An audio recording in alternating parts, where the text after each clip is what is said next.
तो हेलो दोस्तों, आपका स्वागत है मेरे official channel HK learning point पर। तो दोस्तों, हम लोग कक्षा 12th केमिस्ट्री के मोस्ट आईएमपी क्वेश्चंस को कर रहे थे।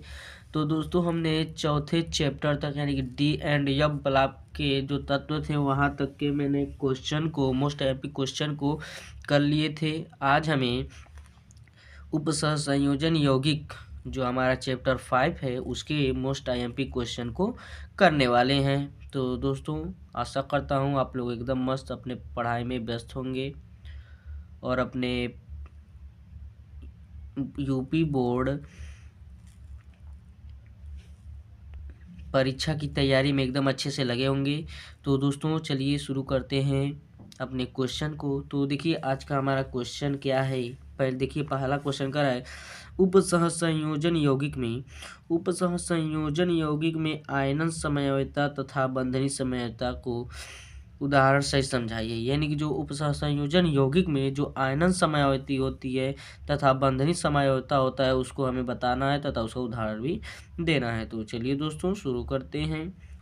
देखिए, पहला लिखेंगे आयनन समन्वयता। आयनन समन्वयता में लिखेंगे वह समन्वयता जिनमें उपसहसंयोजन यौगिकों के भिन्न भिन्न काउंटर आयन होते हैं आयनन समन्वयता कहलाते हैं। अर्थात यानी कि वह समन्वयता जिसमें उपसहसंयोजन यौगिकों के भिन्न भिन्न काउंटर आयन होते हैं आयनन समन्वयता कहलाता है। जैसे उदाहरण में देखेंगे CONH3 5SO4 Br-, इसका इधर से भी रिएक्शन इधर से भी reaction CONH3 5Br-SO4 counter ion है। Br काउंटर आयन, इसमें जो है Br हमारा काउंटर आयन है और इसमें जो है SO4-2 है वो हमारा काउंटर आयन है। ठीक है, जो काउंटर आयन का मतलब होता है जो ये दोनों जो बॉक्स बंद हैं उसके बगल वाला जो तत्व होता है वही हमारा काउंटर आयन कहलाता है। इसमें देखिए Br था तो ये काउंटर आयन था और इसमें देखिए SO4-2 था तो ये हमारा इसमें काउंटर आयन ये कहलाया है। ठीक है, अब देखिए इसमें क्या है। इसमें है अब बंधनी समन्वयता। बंधनी समन्वयता में लिखेंगे वह समन्वयता जिसमें यानी कि वह समन्वयता जिसमें संकुल यौगिकों अर्थात संकुल यौगिकों को ही सहसंयोजन यौगिक भी कहते हैं में उभयदंती लिगेंड्स उपस्थित हों।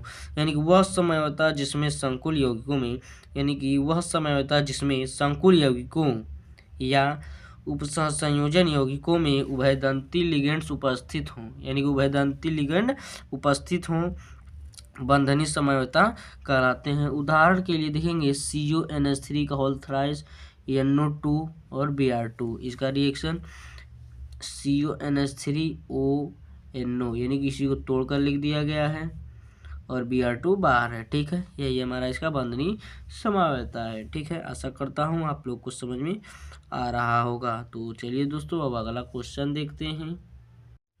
अब देखिए, अगला क्वेश्चन हमारा क्या करा। अगला क्वेश्चन करा है वर्नर सिद्धांत की अभिधारणाएं लिखिए तथा भिन्न निम्न यौगिकों के IUPAC नाम को भी लिखिए। ये हमारा दिया है K3CONH2 का होल 6 और इधर दिया है Fe4 FeCN का 6 का होल थ्राइस। ठीक है, तो चलिए वर्नर सिद्धांत को पहले लिखते हैं।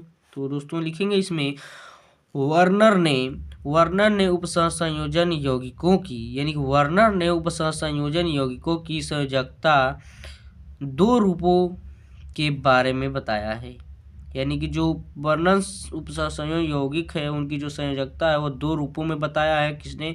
वर्नर ने बताया है। ठीक है, तो पहला हमारा क्या होगा प्राथमिक संयोजकता, दूसरा होगा द्वितीयक संयोजकता। तो पहला में देखेंगे प्राथमिक संयोजकता में देखेंगे ऋणात्मक आयनों के द्वारा यानी जो ऋणात्मक आयन होते हैं उनके द्वारा बने बंध यानी कि काउंटर आयनों की संख्या इसे इस तरह से दिखाते हैं। काउंटर आयनों की संख्या इससे दिखाते हैं। ये हमारा प्राथमिक संयोजकता था। द्वितीयक संयोजकता में लिगेंड्स द्वारा बने बंधों यानी कि लिगेंड्स के द्वारा बने बंधों की संख्या क्या होती है, ये हमारी द्वितीयक संयोजकता कहलाती है। द्वितीयक संयोजकता को सीधे इस तरह खड़ी से दर्शाते हैं, इसे इससे बोल्ड लाइन से दर्शाते हैं। ठीक है, उदाहरण के लिए COCl3 का 6 NH3 या CONH3 6 Cl3 सेम है, इसी को इस तरह बनाकर लिख दिया गया है। ठीक है, इसमें देखिए जो हमारा ये Cl3 है वो हमारा प्राथमिक संयोजकता है। ये जो 6 है, देखिएगा ये जो 6 है ये हमारा द्वितीयक संयोजकता है, और ये जो इसमें क्या था Cl3 था वो कितना है,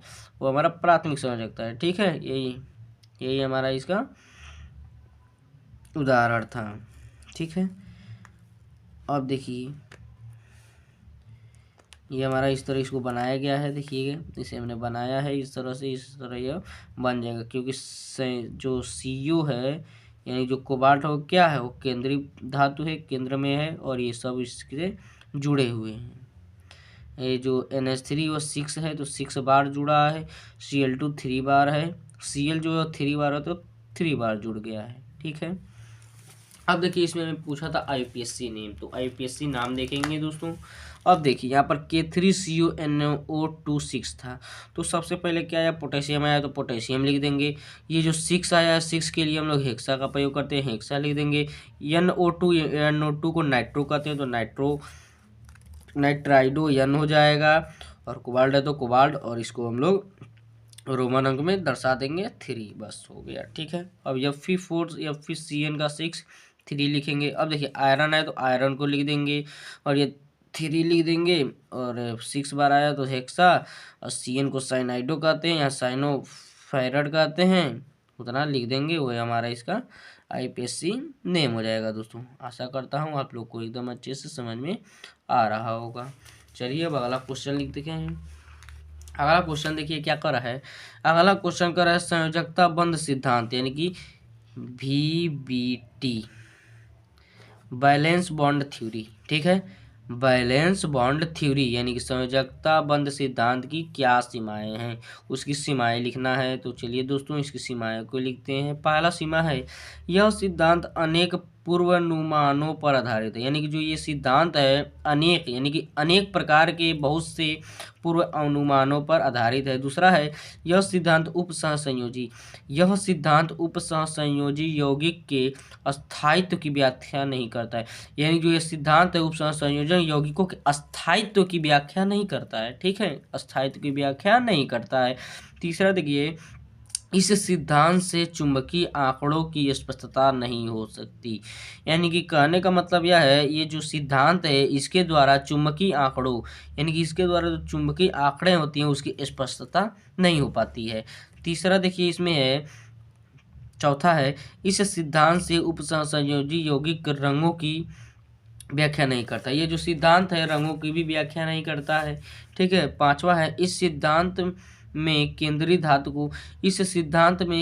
धातु को अधिक महत्व दिया जाता है, जबकि लिगेंड्स के महत्व को स्पष्ट नहीं किया जाता है। ये क्या है, इसकी हमारा सीमाएं है, तो किसका सीमा है, VBT का, क्योंकि बैलेंस बॉन्ड थ्योरी यानी कि बैलेंस बॉन्ड थ्योरी का ये क्या था, सीमाएं था दोस्तों। चलिए अब अगला क्वेश्चन देखते हैं। अब देखिए अगला क्वेश्चन इसमें कह रहा है, लिगेंड क्या है, आवेश के आधार पर इन्हें किस प्रकार से वर्गीकृत किया गया है, किस प्रकार से वर्गीकृत किया गया है। तो चलिए दोस्तों इसे हम लोग लिखते हैं, लिखेंगे, उपसहसंयोजी यौगिकों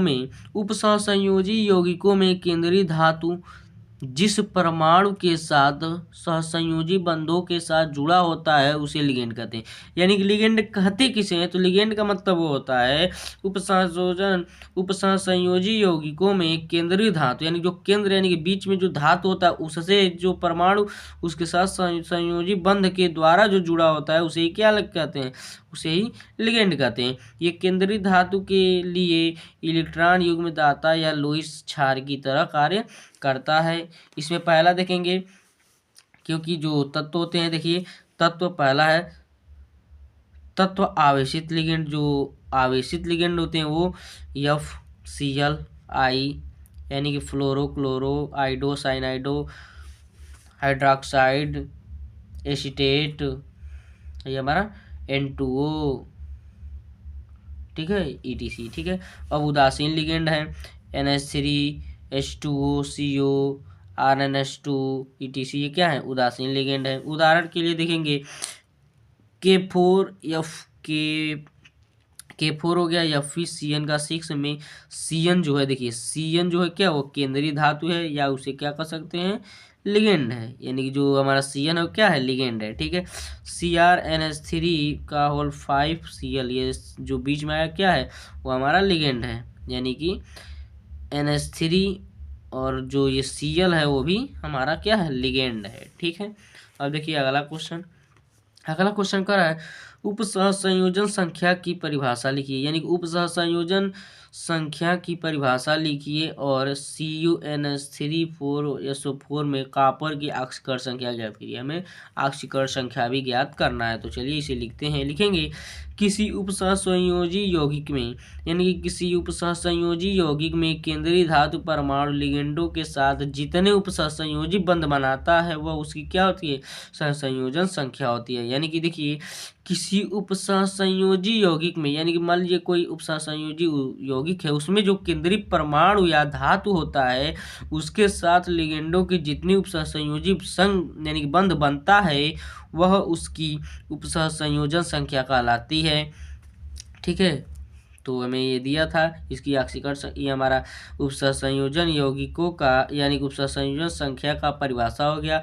अब हमें जो दिया था CuNH3 का होल 4SO4, इसका हमें क्या लिखना था, ऑक्सीकरण संख्या निकालना था यहाँ पर। तो चलिए इसका ऑक्सीकरण संख्या निकालते हैं। सबसे पहले हम ये जानते हैं कि जिसका हमें निकालना होता है उसके क्या मान लेते हैं, यक्स मान लेते हैं। देखिए Cu को निकालना यानी कि कॉपर की ऑक्सीकरण संख्या निकालना है, तो इसको हम लोग जी यानी कि यक्स मान लेंगे।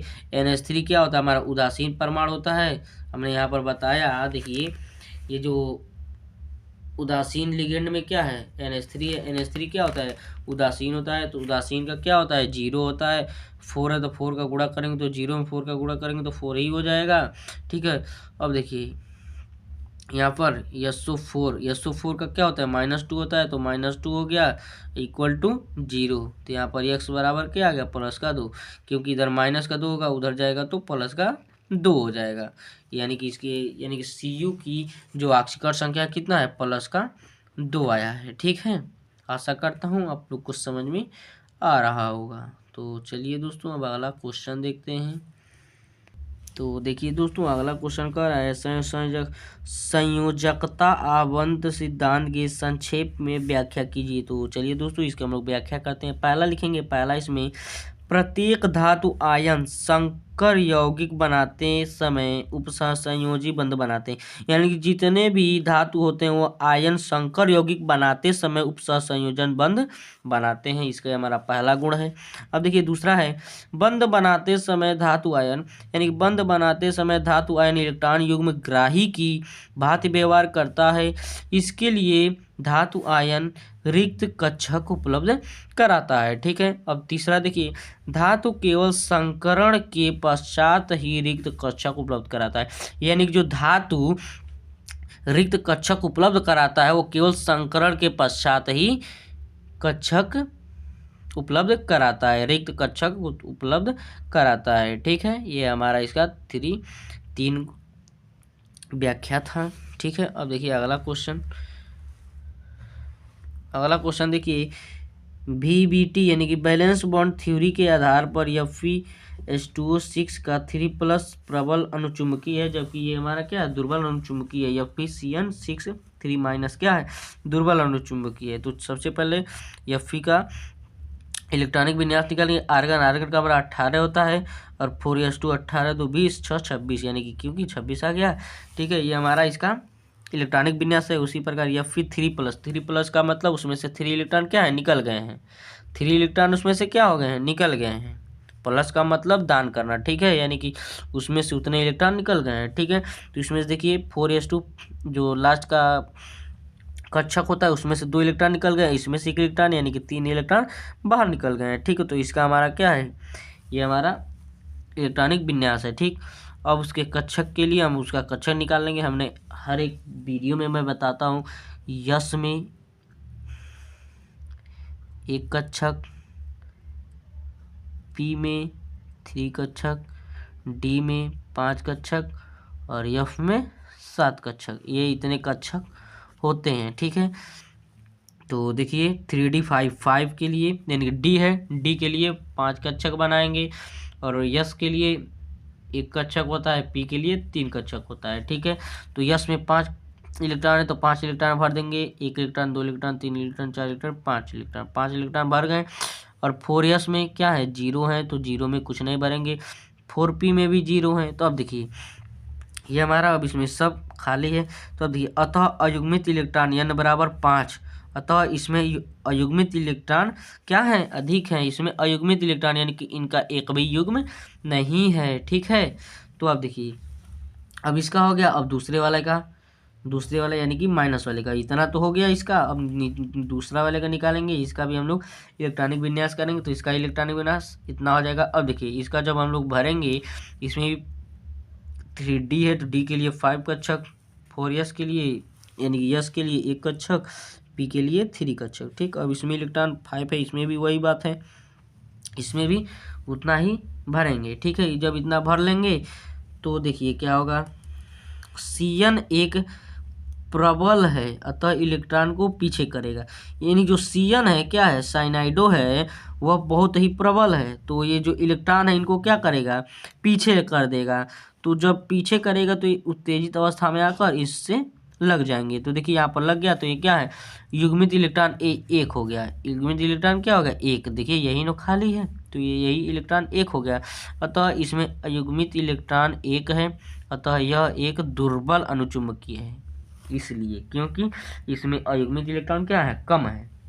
इसमें अयुग्मित इलेक्ट्रॉन कितने थे, 5 थे, इसमें 1 है, तो कम के कारण क्या है, दुर्बल है, ठीक है। ये हमारा क्वेश्चन था। अब देखिए अगला क्वेश्चन क्या रहा है, होमोलेप्टिक तथा हेट्रोलेप्टिक संकर यौगिक से आप क्या समझते हैं। तो लिखेंगे होमोलेप्टिक संकर यौगिक, तो लिखेंगे वे उपसहसंयोजन, यानी कि वे उपसहसंयोजन, ठीक है, वे उपसहसंयोजन जिनमें एक ही प्रकार के लिगेंड उपस्थित हों, होमोलेप्टिक संकर यौगिक कराते हैं। यानी कि वह उपसंयोजन यौगिक जिसमें एक ही प्रकार के लिगेंड पाए जाते हैं, उन्हें क्या कहते हैं, होमोलेप्टिक संकर यौगिक कहते हैं। यानी कि जिसमें एक ही प्रकार का केवल लिगेंड पाया जाता है उसे होमोलेप्टिक संकर यौगिक कहते हैं। जैसे CrNH3 6Cl3, ये हमारा लिगेंड है, क्या है, NH3 6 क्या है, लिगेंड है, ठीक है। अब देखिए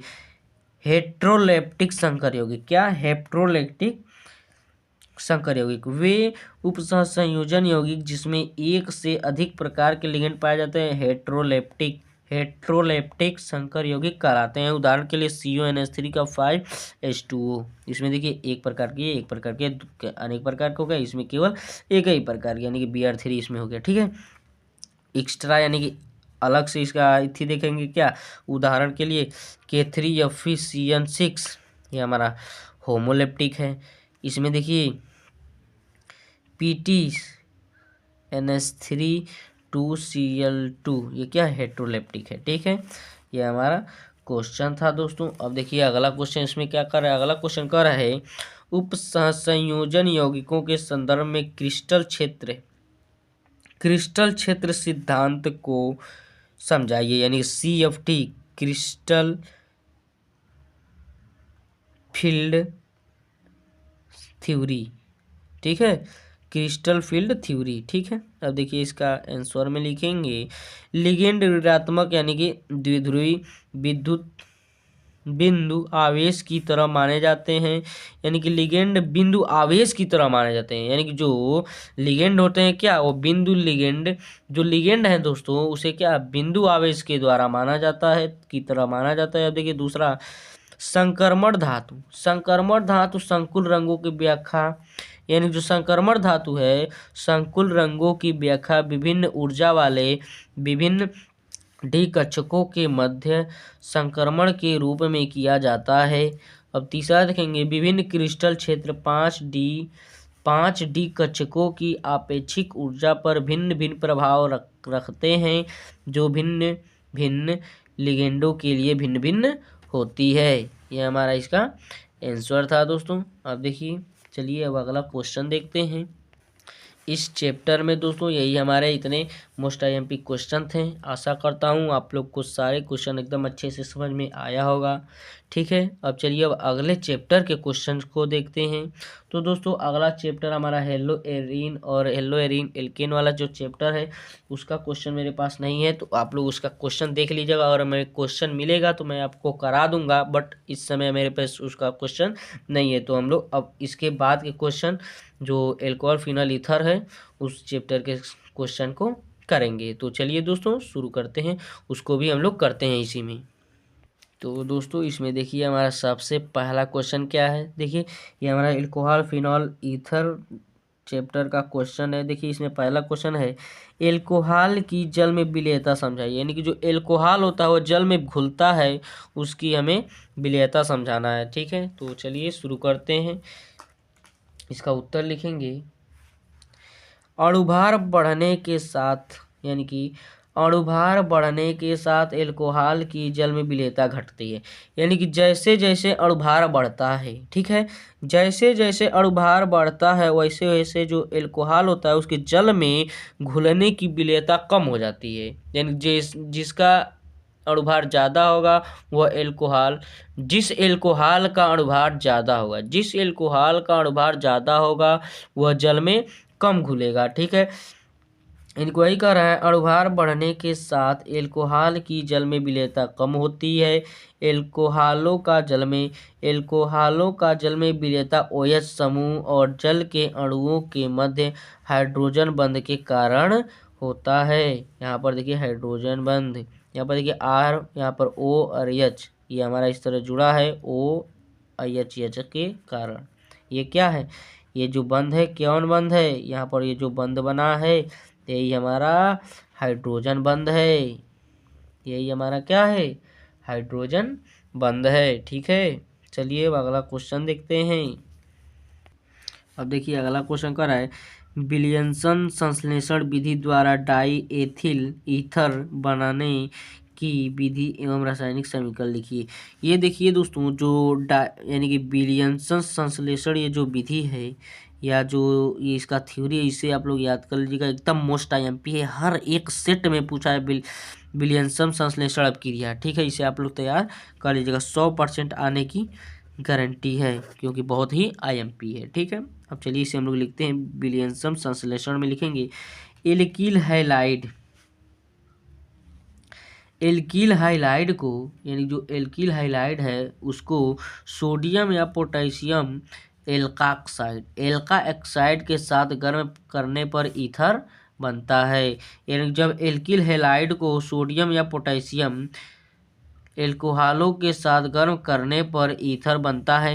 यानी कि RX क्या है, एल्किल हैलाइड है।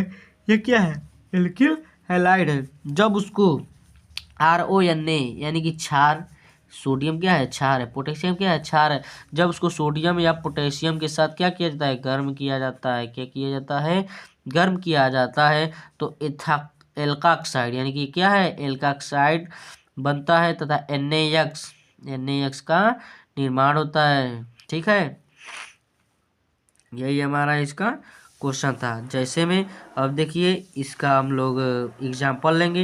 एग्जाम्पल में R क्या होता है, R के स्थान पर CH3 C2H5 C3H6 इस तरह आप लोग मान रख सकते हैं। ठीक है, तो देखिए R की जगह पर CH3 CH2 रखा गया है और X क्या होता है, X हमारा क्या होता है, हैलोजन होता है। क्या दोस्तों क्या होता है, हैलोजन होता है।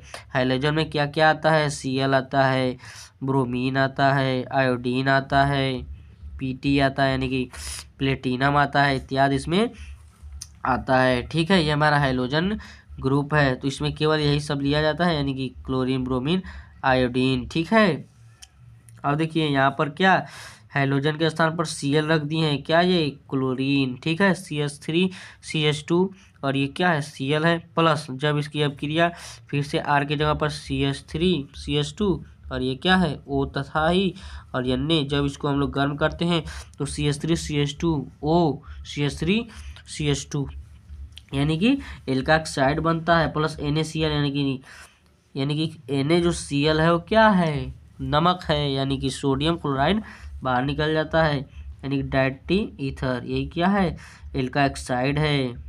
ठीक है, यही हमारा ईथर बन रहा है। ठीक है, ये हमारा इसका क्वेश्चन था दोस्तों। अब चलिए अगला क्वेश्चन देखते हैं। अब देखिए अगला क्वेश्चन दोस्तों, अगला क्वेश्चन कर रहा है गिरगनाट अभिकर्मक द्वारा प्राथमिक, द्वितीयक तथा तृतीयक एल्कोहल बनाने की रासायनिक समीकरण लिखिए। ये मोस्ट आईएमपी क्वेश्चन है दोस्तों, बार बार पूछा गया है, बार बार पेपरों में पूछा गया है, सेटों में। ठीक है, चलिए इसे हम लोग सॉल्व करते हैं। देखिए गिरगनाट अभिकर्मक प्राथमिक, द्वितीयक, तृतीयक एल्कोहल बनाने की रासायनिक विधि, यानी कि एल्कोहल बनाने की रासायनिक विधि लिखना है। तो सबसे पहले जब हमें प्राथमिक के लिए देखेंगे तो ये हमारा क्या है, प्राथमिक के लिए पहला, ठीक है, प्राथमिक के लिए है प्राथमिक, ठीक है। तो सबसे पहले हम लोग फॉर्मेल्डिहाइड लेंगे, यानी कि CH2, यानी कि C, यहाँ पर देखिए C, इधर से H, इधर से H, डबल बॉन्ड O, इसको हम ले लेंगे। ये क्या है हमारा, ये फॉर्मेल्डिहाइड है। जब इसकी अभिक्रिया CH3MgBr, ये क्या होता है, ये हमारा गिरगनाट अभिकर्मक होता है। ये क्या होता है, गिरगनाट अभिकर्मक, गिरगनाट अभिकर्मक, ठीक है, अभिकर्मक होता है, ये हमारा गिरगनाट अभिकर्मक होता है। जब इसकी अभिक्रिया H2O या H+ के साथ कराते हैं तो हमारा CH3, इस पे पावर H, इस पे H और OMgBr बनता है। अब जब इसकी फिर से अभिक्रिया कराते हैं, तो 1 डिग्री एल्कोहल प्राप्त हो जाता है, यानी कि CH3CH2OH प्राप्त हो जाता है। इसे लोग क्या कहते हैं, C2H5OH कहते हैं। यही हमारा एथिल एल्कोहल बनता है, प्लस MgOH बन जाता है। यही हमारा क्या है, इसका प्रथम यानी कि प्राथमिक एल्कोहल बनाने की क्या है, रासायनिक समीकरण है दोस्तों। अब चलिए दूसरा देखते हैं। दूसरा के लिए एसीटोल्डिहाइड ले लेंगे, यानी CH3HC11O प्लस CH3Br। जब इसकी अभिक्रिया, ये हमारा क्या है, गिरगनाट अभिकर्मक है, इसकी अभिक्रिया H2O या H+ की उपस्थिति में कराएंगे तो CH3CH पर OH और CH3 प्लस, ये हमारा क्या है, यही हमारा 2 डिग्री क्या है, एल्कोहल है, यानी कि ये द्वितीयक वाला है, ठीक है। MgOHBr क्या बाहर निकल जाएगा, ठीक है। अब तीसरा यानी कि तृतीयक एल्कोहल बनाने की विधि में देखेंगे, CH3 C double bond O ले लेंगे। ये हमारा क्या है, गिरगनाट अभिकर्मक है, इसकी अभिक्रिया H2O या H+ के साथ कराएंगे तो CH3 और इधर OH, यहाँ पर CH3 प्लस MgOHBr बाहर निकल जाएगा, और ये क्या है, हमारा 3 डिग्री एल्कोहल है। ये हमारा क्या था, क्वेश्चन था दोस्तों। अब देखिए अगला क्वेश्चन क्या कर रहा है, अगला क्वेश्चन कर रहा है कैसे प्राप्त करेंगे, ठीक है, आप कैसे प्राप्त करेंगे, यानी कि फिनाल से पिक्रिक अम्ल बनाना है। फिनाल से क्या बनाना है, पिक्रिक अम्ल, फिनाल से हमें पिक्रिक अम्ल बनाना है। तो सबसे पहले फिनाल से पिक्रिक अम्ल बनाने के लिए सबसे पहले क्या लेंगे, फिनाल का हमें सूत्र या उसका हमें संरचना मालूम होना चाहिए। तो देखिए जब बेंजीन रिंग के ऊपर OH लगा देते हैं तो क्या बन जाता है, फिनाल बन जाता है। यानी कि जब बेंजीन रिंग के ऊपर, देखिए ये हमारा बेंजीन रिंग है, इसके ऊपर OH लगा देंगे तो ये हमारा क्या बन जाएगा, फिनाल बन जाएगा। ये हमारा फिनाल है। जब इसकी देखिए फिनाल से हमें पिक्रिक अम्ल बनाना है तो ये हमारा फिनाल हो गया। जब फिनाल से यानी कि जब फिनाल की अभिक्रिया HNO3, यानी कि ये क्या होता है, हाइड्रोनियम नाइट्रेट होता है, यानी कि हाइड्रोजन नाइट्रेट होता है, ठीक है, हाइड्रोजन नाइट्रेट कहिए या क्या कहिए, HNO3, यानी कि नाइट्रिक अम्ल, क्या है, नाइट्रिक अम्ल। HNO3 क्या है, नाइट्रिक अम्ल है, ठीक है। यानी जब फिनाल की अभिक्रिया नाइट्रिक अम्ल के साथ H2SO4 की उपस्थिति में, यानी कि जब फिनाल की अभिक्रिया नाइट्रिक अम्ल के साथ तथा H2 यानी कि कंसंट्रेट H2SO4 के साथ जब इसकी अभिक्रिया कराई जाती है तो बेंजीन रिंग के ऊपर OH तो OH ही रहता है, इसमें से NO2 आर्थो पर,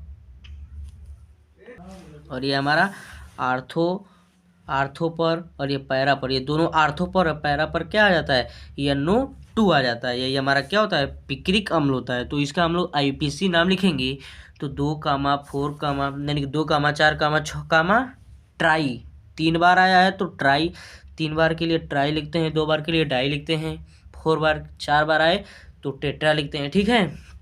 नाइट्रो NO2 आता है, नाइट्रो को क्या लेते हैं, नाइट्रो लेते हैं। ये OH है यानी कि फिनाल, यानी कि इसे फिनाल कहेंगे। क्यों?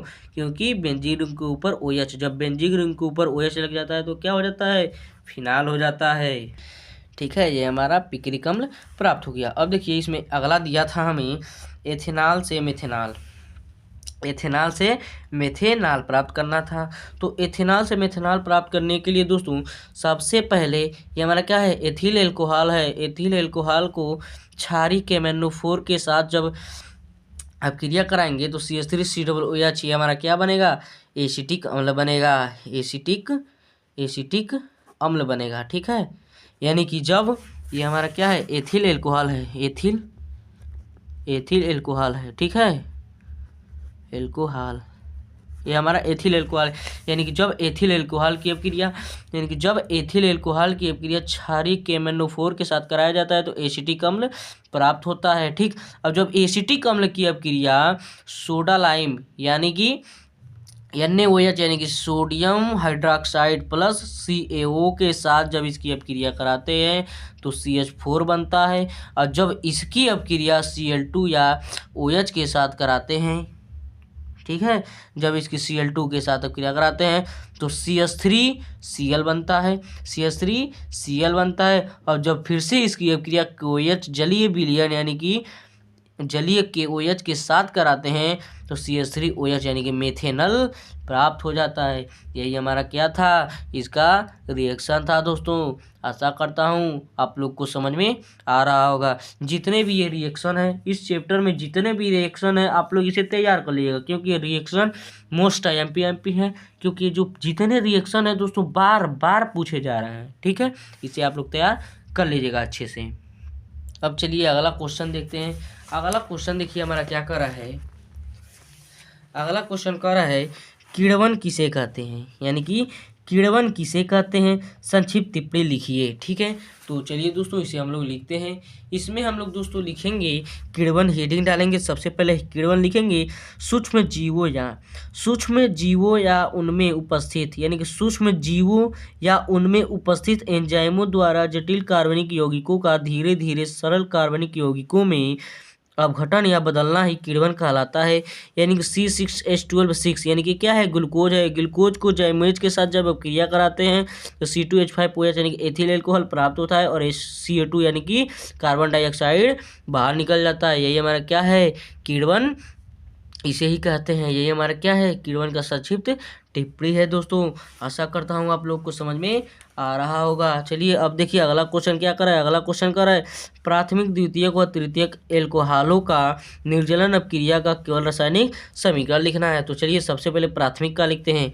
प्राथमिक निर्जलन अपक्रिया लिखेंगे एल्कोहलों के साथ, तो लिखेंगे C2H5OH। ये क्या है? ये हमारा एथिल एल्कोहल है। जब इसकी अपक्रिया कंसंट्रेट C यानी C2 कर रहे हैं H2SO4 के साथ जब गर्म करते हैं इसको तो एथीन हमारा प्यारा प्राप्त होता है। यानी कि CH2 double bond CH2 plus H2O, यानी कि यहाँ पर से OH, इसमें से एक H निकल कर H2O बाहर निकल जाता है। और ये CH2, यहाँ पर CH2 है, यहाँ पर एक CH2, यहाँ पर से एक H इधर आ जाता है और ये क्या बनता है? डबल बॉन्ड CH2 बनता है। ये हमारा क्या है? एथीन है दोस्तों। अब देखिए द्वितीयक एल्कोहल निर्जलन अपक्रिया देखेंगे। जब एल्कोहल के साथ यानी कि CH3OH के साथ H2SO4 को गर्म करेंगे तो CH3CH double bond CH2 plus H2O यानी कि प्रोपीन का क्या होगा? निर्माण होगा। यही हमारा द्वितीय का था। अब देखिए तृतीय एल्कोहल निर्जलन अपक्रिया कराएंगे तो तृतीय एल्कोहल निर्जलन अपक्रिया के लिए CH3C और ये CH3OH, ठीक है, इसकी अपक्रिया कंसंट्रेट H2SO4 के साथ कराएंगे तो CH3C double bond CH2 plus H2O बनेगा। ये हमारा क्या होगा? 2 मेथिल प्रोपेन होगा। ये क्या होगा? 2 मेथिल प्रोपेन होगा दोस्तों। ये हमारा क्या है? इसका रिएक्शन था। अब देखिए चलिए अब अगला क्वेश्चन लिखते हैं। अब देखिए दोस्तों इसमें अगला क्वेश्चन, ये देखिए ये हमारा रायमंड टीमैन अपक्रिया है, ये हमारा कोल्बे अपक्रिया है। इस अपक्रियाओं को आप लोग को देखने के लिए हमारे जो हमने प्लेलिस्ट बना चुके हैं 31 उसमें most IMP MP 31 most IMP MP उसमें हमने नए में क्रिया कराया है, उसे आप लोग जाकर देख लीजिएगा, पक्का है उसमें से ही आपके पेपर में आएगा। यानी 31 गो कराए हैं, 31 का मतलब उसमें से जितने 6 7 8 आएंगे सेम के सेम उसी में से लड़ने वाले हैं दोस्तों। आप लोग उसे देखकर 20 नंबर आप लोग अपना पक्का कर सकते हैं। आशा करता हूँ आप लोग मेरी बातों को समझ रहे होंगे और अच्छे से आप लोग उसे कर लेंगे। अब देखिए अगला क्वेश्चन देखते हैं इसमें। अब देखिए दोस्तों इसमें अगला क्वेश्चन क्या कर रहा है, अगला क्वेश्चन इसमें कह रहा है एथेनॉल के बनाने की औद्योगिक विधि का वर्णन करो तथा रासायनिक समीकरण भी लिखो। एथेनॉल से मेथेनॉल परिवर्तन का रासायनिक समीकरण भी लिखना है। तो चलिए दोस्तों पहला लिखते हैं एथिलीन से, ठीक है, एथिलीन से। तो लिखेंगे एथिलीन को सांद्र H2SO4 में प्रवाहित करने पर एथिल हाइड्रोजन सल्फेट बनता है, जिसके जल अपघटन से एथिल एल्कोहल प्राप्त होता है। यानी कि जब एथीन को, ये हमारा क्या है, एथीन है या एथिलीन है, जब इसको जल के साथ यानी कि H+ के साथ यानी कि उसके उपस्थिति में अब क्रिया कराते हैं तो CH3CH2OH यानी कि क्या है, ये मेथिल एल्कोहल है, यानी कि सॉरी एथिल एल्कोहल है, एथिल एल्कोहल है दोस्तों। यही हमारा क्या है, एथिल एल्कोहल प्राप्त होता है। अब दूसरा रिएक्शन क्या है, एसीटिलीन से कराएंगे, क्योंकि क्या बनाना है, एथेनॉल बनाना है। तो लिखेंगे 1% मर्क्यूरिक सल्फेट की उपस्थिति में 60 डिग्री सेल्सियस पर 20% H2SO4 विलयन में एसिटिलीन गैस प्रवाहित करने पर एसिटिल्डिहाइड बनता है, जिसके अपचयन से एथिल एल्कोहल बनता है, यानी कि CH3CH1 ये क्या है, एथाइन है। इसकी अपक्रिया जल के साथ कराएंगे, H2SO4 तथा HgSO4, ये Hc क्या है, HgSO4 क्या है, मर्क्यूरिक सल्फेट है। Hg को क्या कहते हैं, मरकरी कहते हैं। जब इसकी अपक्रिया कराते हैं तो CH3CHO यानी कि एसिटल्डिहाइड क्या होता है, बन जाता है, ठीक है। अब जब इसकी एसिटल्डिहाइड की अपक्रिया H के साथ अपचयन जब उसका कराते हैं तो CH2 यानी CH3CH2OH बन जाता है, यानी कि C2H5OH यानी कि एथिल एल्कोहल बन जाता है। यही क्या था, मेरा इसका रिएक्शन था दोस्तों। आशा करता हूँ आप लोग को समझ में आ रहा होगा। इस चैप्टर में यही अच्छे क्वेश्चन थे। आप लोग ये जो रिएक्शन है इसे आप लोग अच्छे से तैयार कर लीजिएगा, बहुत उसमें रिएक्शन है, आप लोग के बुक में भी ये सब दिया है, ठीक है, इसे आप लोग कर लीजिएगा। तो आशा करता हूँ दोस्तों आप लोग को एकदम अच्छे से समझ में आया होगा। अब देखिए इसमें अगला क्वेश्चन कर रहा है, फिनाल को एसिटिलीकरण पिरिडीन की उपस्थिति में कराइए। क्या, पिरिडीन की उपस्थिति में कराइए, गर्म करने पर। देखिए जब फिनाल को CH3CO2 होल ट्वाइज O के साथ, जब इसकी पिरिडीन अपक्रिया के साथ पिरिडीन की उपस्थिति में जब इसको गर्म करते हैं, एसिटिक एनहाइड्राइड, ये क्या है, एसिटिक एनहाइड्रोइड के साथ अपक्रिया कराते हैं तो फिनाल के ऊपर O, अब इसके साथ जुड़ा है CH3 और डबल बॉन्ड O, ये क्या बन जाता है, फेनिल एसिटेट बन जाता है, प्लस एसिटिक अम्ल क्या हो जाता है, बाहर निकल जाता है। ये हमारा इसका रिएक्शन था। अब देखिए अगला रिएक्शन था बेंजील एल्कोहल का ऑक्सीकरण करने पर। बेंजील एल्कोहल, ये हमारा बेंजील एल्कोहल है। जब बेंजीन रिंग के ऊपर CH2OH लग जाता है तो क्या हो जाता है, बेंजील एल्कोहल हो जाता है। जब उसकी अपक्रिया क्षारीय KMnO के साथ, जब उसकी अपक्रिया यानी कि बेंजील एल्कोहल की अपक्रिया क्षारीय KMnO4 के साथ कराते हैं तो बेंजीन रिंग के ऊपर हमारा कार्बोक्सिलिक आ जाता है, यानी कि बेंजीन रिंग के ऊपर COOH लग जाता है, तो इसे ही हम लोग क्या कहते हैं, बेंजोइक अम्ल कहते हैं, ठीक है।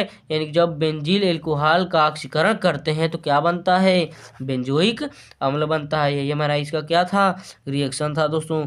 आशा करता हूँ आप लोग को समझ में आ रहा होगा। तो दोस्तों ऐसे ही मस्त एकदम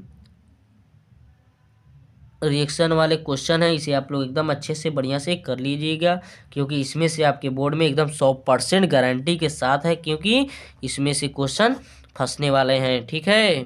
100% आएगा। आप लोग इसके अपने किताब में से भी इस रिएक्शंस को पढ़ लीजिएगा। ठीक है, आशा करता हूँ आप लोग को समझ में आया होगा। अब इसके आगे के जो चैप्टर्स हैं उसको हम लोग अगले वीडियो में कवर करेंगे। तो तब तक के लिए जय हिंद दोस्तों। आशा करता हूँ एकदम आप लोग एकदम मस्त और व्यस्त होंगे अपने पढ़ाई में। ठीक है, तो चलिए मिलते हैं अगले वीडियो में। और आप लोग केवल मात्र 10 से 12 दिन ही, लगभग 10 क्या 8 दिन बचे हैं। आप लोग एकदम अच्छे से मस्त बढ़िया से तैयारी कीजिए दोस्तों, और एकदम अच्छे से पढ़िए। ठीक है, तो जय हिंद, मिलते हैं अगले वीडियो में।